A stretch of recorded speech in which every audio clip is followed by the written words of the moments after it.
We're joined by 2019 Captains outfielder Jonathan Engelmann, and we've actually spoken with Jonathan's roommate a few episodes ago. He's living with Tyler Freeman and Steven Kwan down in Texas. We spoke with Tyler on, I believe, the first or second episode of Lunch with the Captains on 101.5 FM and 1330 AM WINT. So Jonathan joining us from that compound down there in Texas. How are you doing? I'm great. Thank you very much for having me. Yeah, it's great to talk to you. And I guess before we get into the rest of this interview, what has it been like for you guys to have that camaraderie, to be living together and training together down in Texas? It's been great to be together with good teammates who are like-minded. We abide by the saying "iron sharpens iron," and we really believe that that's something that's going for us here. Guys who want to get better every day, and we've been able to take advantage of some opportunities during this off time that we have while abiding within safe protocols. So it's been a really productive time. So we'll get to your extended off-season training with those guys in a little bit. But before we really get going here, I want to play a little game with you. I want to play, does Jonathan Engelmann know his 2019 captain's stats? You ready to go? Oh my gosh. All right, let's do it. All right, let's do it. All right. First question. In 2019, as a member of the Lake County Captains, did Jonathan Engelmann have a better home or road OPS? I'm going to say home. I don't know. I'm going to say home. Home by a landslide, as a matter of fact. 854 over 528 and a 310 average over 207. Wow. So day and night. This will get progressively more ridiculous as we go on.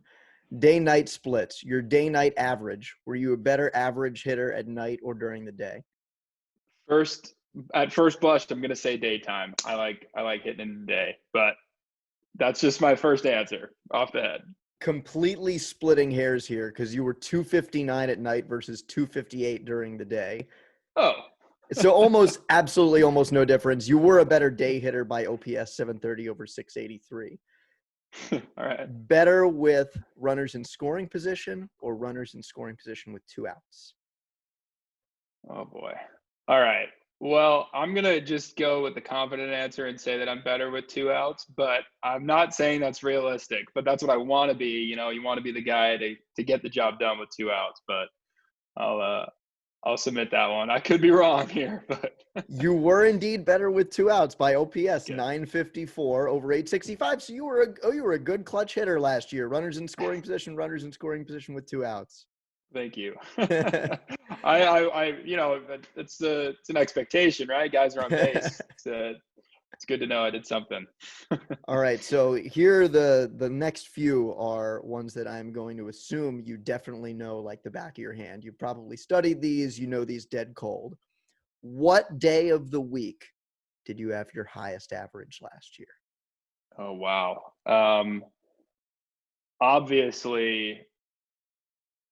It's obviously Saturday, right? I'm sorry to tell you, it was not. Actually, what was your Saturday average? Let's see. I have you written down for what your highest was. Do you have a second guess for what your for my week average? For your best single day of the week average? Tuesday. Saturdays you hit 250. Okay. Yikes. Let's say Tuesday. Tuesday, 368. You hit 368 on Tuesdays. What day of the week did you have your highest OBP? Well, if I'm hitting 368 on Tuesday, I'm going to stick with Tuesday, right? And if I'm getting on base more in the average, I feel like those two things go hand in hand, no?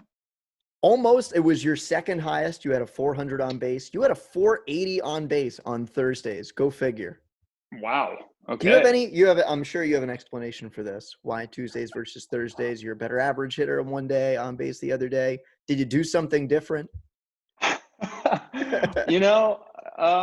a great question. I guess maybe just days that start with T are really, you tee off on days that start with T. So there you go. No, I don't know. That is very interesting. That's very interesting. And then what day of the week do you have your highest OPS?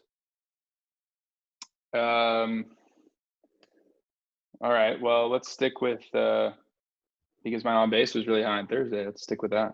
It's the Thursday. It was very close. You had a 924 on base plus slugging on Thursday, 926 on Tuesday, your highest average day. Oh, got me. All right. That is pretty interesting. All right. Is it though? I'm feeling like it's definitely not. I'm feeling like these are like the worst stats on the planet, and that's why I handpicked them. I'm surprised. I mean, I don't know where you're getting these, but Oh it's man. All right. that's Last funny. one. Did you strike out less often in games following a win or games following a loss? I'm gonna say games following a loss. You struck out less often in games following a win. Every Oh, less 5.2 often. less often. You struck Oh, my out bad. Yeah, that's every what. Okay, my bad. 5.2 plate appearances in games following a win and 4.6 in games following a loss. But really, honestly, who cares? I'm going to rip this sheet up. We're done with it. That's it. There was no I reason to didn't do do very that other well. than to have a little fun.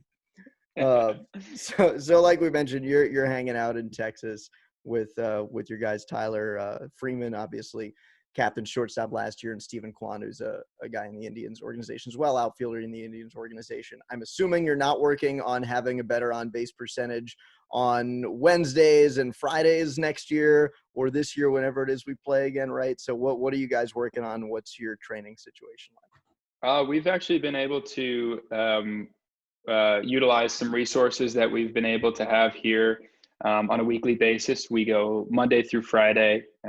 We lift 4 days out of the 5, and we hit every day of that week. And again, just to mention, we've been doing that all within the boundaries of this COVID protocol and doing it in the safest way possible.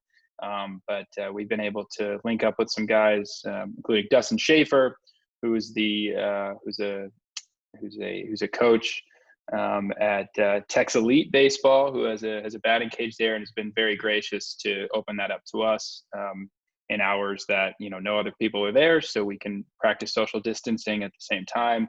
And then Rocky Galindo, trained with Rock Fitness, who's been seminal in our development. Moving forward from a strength perspective and keeping us healthy. So those two things combined have been, two really wonderful opportunities that each of us are very grateful for. We could see that developing in our game. During this time, we also have Coach Hutch at Liberty Hill High School, who allows us to use his field for ground balls and occasionally live at bats. We normally do that on Friday. We corral some guys in the area to do it with us to make our training as game-like as possible. So we've had a really good routine here, and we're very, very grateful for the people who have allowed that to happen for us. So for you guys trying to make it as game-like as possible, what does that look like, and how are you gauging the strides that you've taken so far, given that you're not able to actually play in professional games? Yeah, I mean, it's really important that during training time that is away from live at bat. So Monday through Thursday, when we're hitting in the cage, we're around the guys who take so much care and are so deliberate in training, both Tyler and Steven, that it really elevates the training atmosphere. And the same thing goes in the weight room. So even though we might not be playing against another shirt or another team, we can still compete against each other and I guess explicate our own room for development and find ways to improve with each other. So, I've learned a lot from them, watching them perform their routines. And what's great about having the live at bats on Friday, which is kind of what we've created, is that we work Monday through Thursday working on things and approaches and games, and then we put it to the test on Friday and see how they reflect our work. So, playing in a game-like atmosphere, or excuse me, a training game-like, really, makes real games less of a transition. So it's been really great to have their influence as we train here. What sort of areas of your game do you feel like you have improved the most upon? So Last off season, so going back to my season last year in Lake County. Oh, and Uh, that wonderful Tuesday average that you had, right? I remember it so very well. yes, the Tuesday average, and I guess going off that is making more days like those Tuesdays, and becoming a more consistent hitter. The last 2.5, 3 weeks of my season were really disappointing, and I started very well and hit a wall where I really struggled, and I reached out to some people in the Indians organization. And by the way, I'll pause myself there. The staff does a tremendous job in communicating with the players and making sure their needs are met from a developmental standpoint, and tactically and technically with swings and all that, everything under the sun that has to do with developing as a baseball player. So I reached out to a lot of hitting guys, and what ended up happening was I went to a swing camp in Cleveland in, I believe it was October, and spent some time there with some staff, and we broke everything down from a technical standpoint and rebuilt a new idea of what a good swing should look like, and how I can be as consistent as possible as a baseball player, to help the team win. I guess building off of that, in our brief time at spring training, along with the 3 months I've been here in Texas, there have been tremendous. I've seen tremendous growth in my game from what I've learned in Cleveland and being around Tyler and Steven. Melding those together and finding my own identity as a hitter and being as consistent as possible has been an immense growth area for me. And then just to add on, at Lake County, we were in the playoffs and we weren't able to finish that out and win a championship. And I believe that a stigma in the minor leagues is that individual players play just to play in the major leagues. Yes, that's true, but at the same time, we want to win championships in the minor leagues as well. So hopefully, wherever I am to play in our next season is, a big goal is to play as well as I can in order to win a championship. You mentioned the staff with the Indians that has been so good at communicating with you guys through all of this. Can you put some names to that group? Who have you specifically been working with, either during that October swing camp or during spring training or during this time? Some people that I worked with in Cleveland were Justin Toole, Trace, Alex Eckelman. Those are guys who worked with me in Cleveland there, along with Grant Fink, who is a great mentor for me, guy I worked with a lot in spring training as well. You can go down the line of guys who have been, very, very impactful in my career in professional baseball. Now, Jason Esposito is another guy who's was with Lake County last summer, and I want to make sure I don't leave out any names, but it's Kevin Howard, obviously the director of, the hitting coordinator in the minor leagues. Those guys all together are really good baseball minds who help us all become better hitters. So to name those guys, I'm very, very grateful for them. So I want to go back before your time with the Captains last year. You were with the University of Michigan and obviously had a fun time, a great career with the Wolverines. Can you tell me first about what your experience was like with that program, and then what it was like watching them last year make that run to the College World Series finals? Right. I'll start with my experience there in Ann Arbor. Best years of my life. I mean, being able to represent the University of Michigan, not only on the field, but in the classroom, being able to learn from some of the best professors and researchers in the world, and being able to develop a completely other part of us, that's aside from baseball. Being able to do that, and do our best to uphold excellence in the classroom, and then do the same on the baseball field was fantastic. The coaching staff at Michigan, Eric Bakich, Nick Schnabel, Chris Fetter, Wayne Welton, Michael Berdar, who's now with the Giants, but he was there when I was there. And I mean, I could go down the line of guys who really know how to develop players and develop people. They come and recruit kids to play baseball for them, and these kids come in expecting to become better baseball players, and they do. But what they realize is that they're developing people. And that just is that reverberates on a whole other level than baseball. They worked us real hard. The falls were tough, and they purposefully were tough in order to get us ready for our season and for life. And those were 3 years there that I wouldn't trade for the world. So finishing my degree hopefully this year, I'm excited. Well, if in-person classes are a thing, I'm excited to be back in Ann Arbor to do that. And then watching Michigan play in the World Series and making it to the finals of that series was, I had an immense sense of pride in my school and all my former teammates who were able to participate in that.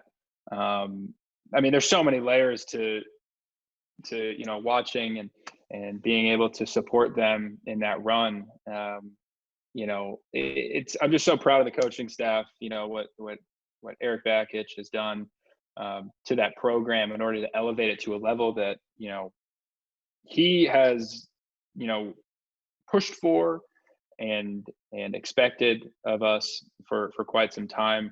And I can tell you that they're not done. That's not just a run that people remember. That it just happened once. They're going to be contenders for that position for a long time to come, as long as he and that coaching staff are there to uphold the standards that brought them there. It's amazing to see guys like Jimmy Kerr come out, who's a first baseman for that team, who's now with the Tigers. So I lived with him. Come out and have a huge World Series, hit like 3 homers, hit 1 ball at Oregon State in the regional that apparently was like the farthest ball anyone's hit. Ben Kaiser, who came up as a really a senior leader in that team and closed out the Super Regional to go to the World Series. That he did that at UCLA. From this draft class, from that team, Michigan had a great showing of guys, Jeff Criswell, Jordan Nwogu, Jesse Franklin, Jack Blomgren, and now an Indian, Joe Donovan. Those guys were huge in that run. I mean, that group was fantastic, and I'm just proud to say that I was their teammate for a little while. I guess pride. I mean, this is. It's great to see Michigan succeed, and watching my brothers go out there and really kick some butt. I want to wrap up in a second talking about Joe and maybe getting a little bit of a scouting report from you on Joe Donovan as a player and a person. But before we do that, we were interrupted in the middle of this call by a call you got from former captain Cody Farhat. You and Cody arrived to the Captains around the same time.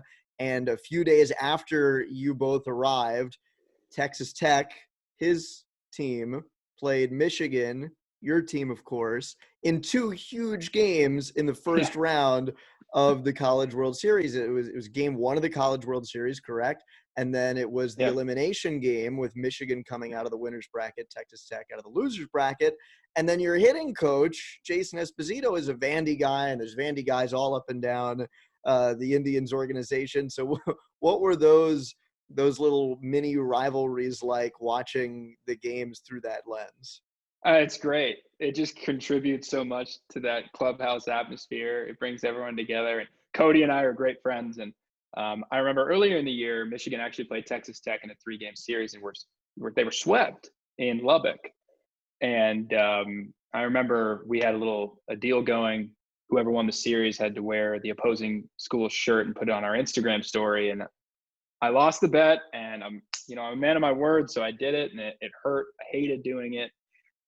But when the Wolverines came around to see him in the World Series, I knew it was going to be different, and it was. All respect to Texas Tech, which is a fantastic program, who are at the level, of contending for a World Series every year. But it was pretty fun to, to beat him there, and kind of rub it into Cody's face a little bit. Even though I had nothing to do with it, I did absolutely nothing to help to Michigan win. But it was great because I remember, where were we? I think we were in West Virginia to start the year, and we were in the locker room, and I was kind of scheming a little bit. I knew the game was about to start, the Michigan Texas Tech game, and I was going around the clubhouse saying like, "Hey, like, make sure to tell Cody go blue. Like, you guys are on Michigan side." So we had the whole Mahoning team at this point, which is when we were in Mahoning right before Lake County, and people were just dogging him. It was really fun, and we were able to watch a little bit of the game on our phone before we were called up to Lake County, and that was fun. It actually really brought us together too. But I think we both have a lot of respect for each other's schools and the programs that they represent. Okay, so we'll get you out on this then. Your former teammate at Michigan, Joe Donovan, who was the starting catcher on last year's College World Series runner-up team, he gets signed by the Indians as their first undrafted free agent signing this year after the shortened draft. What can you tell me, and what can you tell Indians fans about Joe as a player and as a person? I'll start by saying, in a traditional draft, we have all the rounds. This guy's going to be an early pick. I think he still deserved to be in the top 5 rounds. Obviously, he still is able to get his opportunity. And I'm really happy that the Indians have invested in him, because I could promise you this, whoever's listening, Indians fans or players or whatnot, this guy works incredibly hard, and he plays for something bigger than himself. He has, an incredible work ethic, and is somebody who loves the game very, very much. We had a great relationship my junior year when he was a freshman. We really clicked, and I felt like I learned a lot from him, and hopefully I was able to give him some insight as well then. But he's developed into an outstanding baseball player, and he absolutely deserves everything that's coming his way in professional baseball, because I know that he's going to make the major leagues. I know that. He's gonna work hard. I know that's a hot take, because it's gonna be tough and minor league baseball is hard. Everybody knows that. But this is a guy who's gonna, he's not gonna stop working, and he's incredibly tough. He plays for something much bigger than himself. I should also mention, great defensive catcher. He's regarded as a terrific defensive catcher. I'm sure you got a pretty decent view of that from the outfield. What did your Michigan teammates have to say about pitching to him? If you talk to some of your teammates who were starters or in the bullpen, what they have to say about Joe as a receiver? Well, he started as a catcher as a freshman, so if that's any indication of how good of a leader he is and how good of a play. I mean, he's an 18-year-old kid calling, games and being a backstop for, a highly competitive program as a freshman. He was able to do that all 3 years he was there. Well, 2 and a third or whatever the last year comprised of, because of this, COVID stuff. But yeah, incredibly gifted catcher. But what makes him so good is that he works so hard, and he learns from his mistakes, and he's got ears that are, he's listening, he doesn't, he listens, and he's a sponge. He takes in information really well, and he applies that to his game. He's a leader back there, and he did a phenomenal job at his time at Michigan. And if anyone is wondering, you just watch games of him, catching guys like Tommy Henry and Carl Kaufman, Jeff Criswell. These are guys who were picked in, within the first or, within the second round. Guys who came out of Michigan. Those are gifted pitchers, but you need a good backstop as well, and he was able to be that person for us. So, I'm incredibly proud of him, and I'm truly excited to be on his, be by his side as we both work our way up. Well, really looking forward to watching Joe in the Indian system, and looking forward to seeing what you do with your new skills and talents coming out of what's been an extended off season. I know you're working hard, and really appreciate the time, Jonathan. Thank you so much for joining me. Thank you very much, Andrew. I appreciate the time. I really enjoyed it. That's 2019 Captains outfielder Jonathan Engelmann.